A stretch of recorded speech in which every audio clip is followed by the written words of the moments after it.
Salut les bricoleurs, bienvenue dans cette nouvelle vidéo tant attendue parce que nous allons installer la passerelle. Alors j'ai eu plusieurs commentaires me demandant pourquoi je l'installe aussi vite.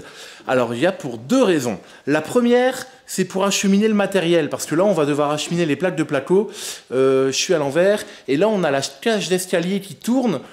Donc pour monter les plaques, même si elle est large, ça va pas forcément être évident.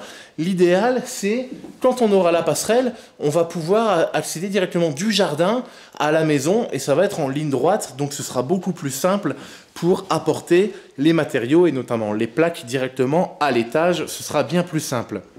La deuxième raison, qui est aussi encore plus importante, parce qu'on me dit beaucoup attention à la sécurité, c'est justement le point de vue sécurité. Parce que ici, pour aérer, quand on est en travaux, quand il y a de la poussière, on est souvent avec la fenêtre ou les fenêtres ouvertes, et notamment celle-ci, et on peut avoir un problème de sécurité, parce que des fois on est là, on travaille, et ça peut arriver qu'on se rapproche un peu trop ici et il peut avoir un jour un accident parce qu'on discute, etc. On bricole et un jour si on s'approche un peu trop... Oh, ça devait arriver.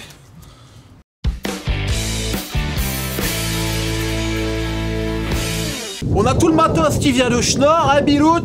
Donc on va tout décharger et on va chaquer dedans.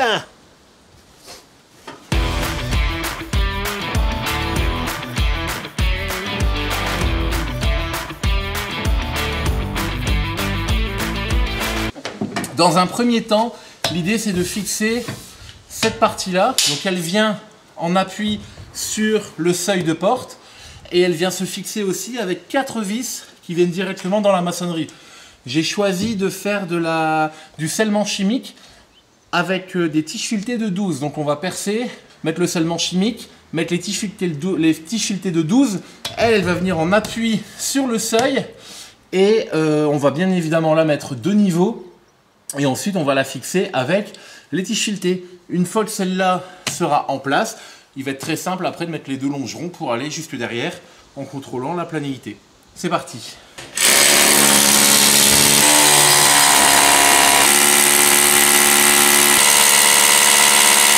Ça, on va l'enlever. Hop. Voici le type de cheville qu'on va utiliser. En fait, on l'ouvre.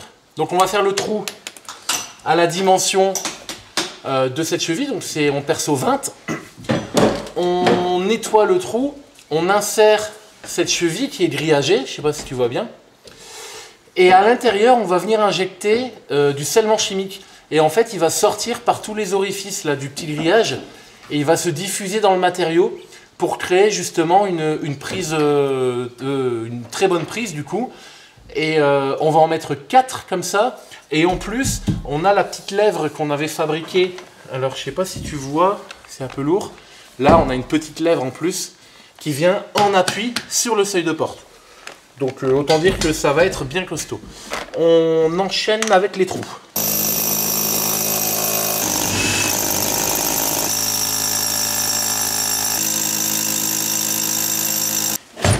Là, c'est la petite astuce. Quand tu fais des percements comme ça dans de la maçonnerie, et surtout après pour du scellement chimique, quand c'est de la cheville normale, tu n'as pas besoin, il faudrait que ton trou ait le moins de poussière possible à l'intérieur. Donc généralement on prend une petite pipette pour chasser l'air, moi j'en ai pas.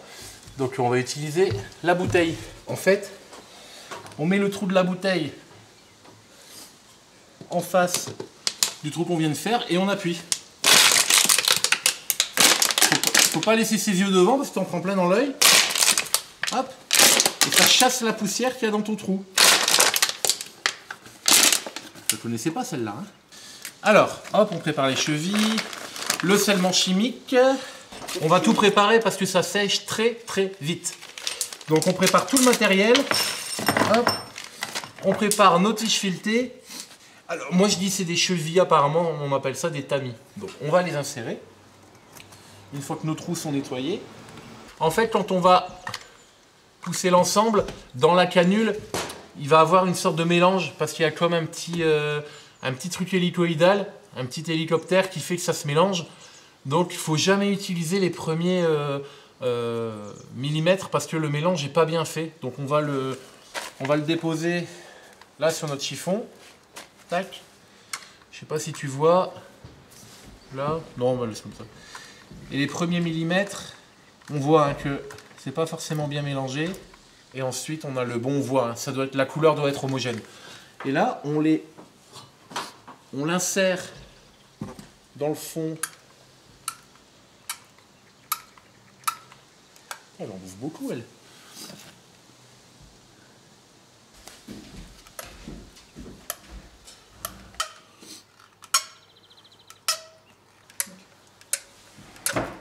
Tout est collé, on va le laisser tranquille. Le temps qu'il prenne, on va prendre nos niveaux. Et ensuite, on te reprend.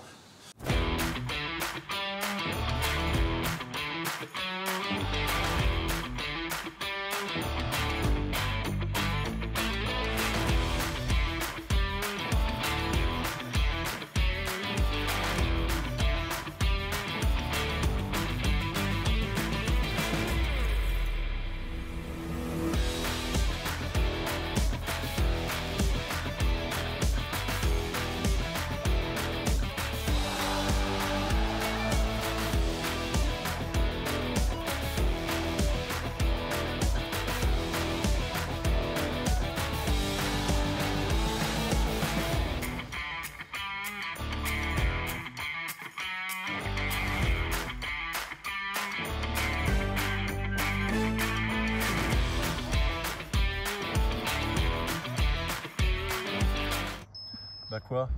J'ai le droit d'être à l'aise. Viens voir avec moi. La passerelle, elle est en appui directement sur les tiges filetées. En dessous, j'ai mis un écrou, une grosse rondelle, un écrou, une grosse rondelle. L'avantage, c'est qu'en serrant les écrous ou en les desserrant, on peut faire monter ou descendre la passerelle.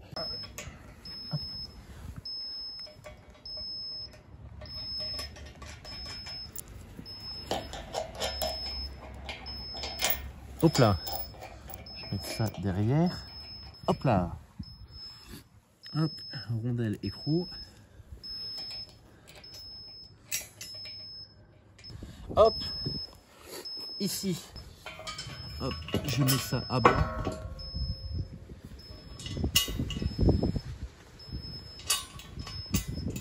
maintenant tout est monté à blanc, je vais pouvoir pointer et fixer ce côté là.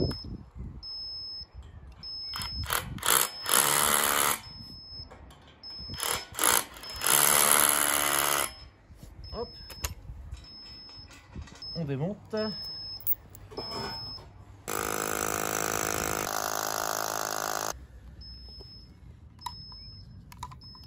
La tige filetée, quand on la rentre en tournant pour que le scellement il se mette bien partout. S'il dégueule, tant mieux, ça veut dire qu'il y en a assez. On met les écrous qui vont nous permettre de régler le niveau. Hop, les grosses rondelles. Paf, dessus on va pouvoir venir mettre notre normalement hop, on décolle.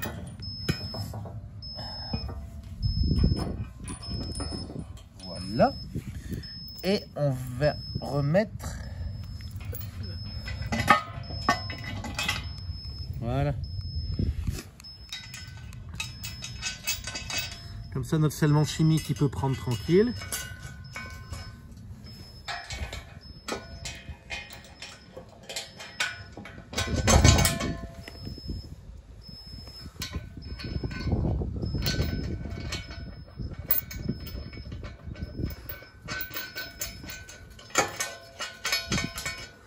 Maintenant que la structure est posée sur les tiges filetées, le scellement chimique est en train de prendre. Ça c'est fixé à blanc. On va mettre les autres renforts de la structure à blanc. Et une fois que tout est installé, on va pouvoir tout serrer. Et le scellement chimique il va continuer à sécher alors que la passerelle sera bien à sa place et que tout sera bien serré. C'est parti!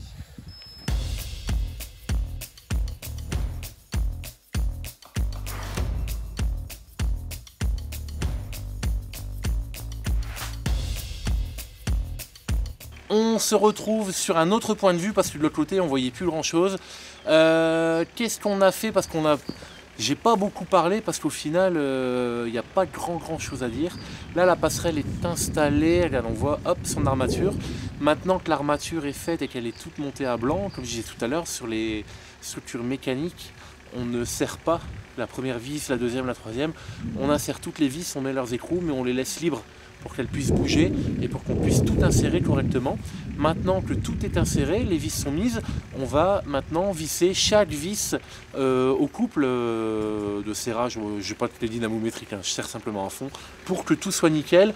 On met notre niveau, on règle tout et une fois que tout est bon, on peut passer au bois. Donc là, je passe en time-lapse et on va avancer. Tu vas nous voir tout régler, tout serrer et on enchaîne. Allez, c'est parti!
Il nous reste une dernière chose à faire, toutes les planches sont installées. Sur les extrémités, on a des vis qui viennent à travers et j'ai des écrous qui sont par en dessous. Donc là, pas de souci. Et pour les vis centrales, pour pas mettre des vis, déjà ça se trouve pas des si longues en M5 à travers le tube carré de 30-30 de mémoire, je sais plus. En fait, avant la peinture, j'avais percé taraudé. Et là, du coup, je vais les revisser directement à travers ces taraudages. Il faut les refaire un peu parce que comme il y a eu de la peinture, il y a certains tarots qui sont un peu bouchés. Donc, on va, avec la visseuse, refaire le petit tarot, mettre la vis et on va enchaîner sur toute la longueur. Et ensuite, on aura terminé notre passerelle.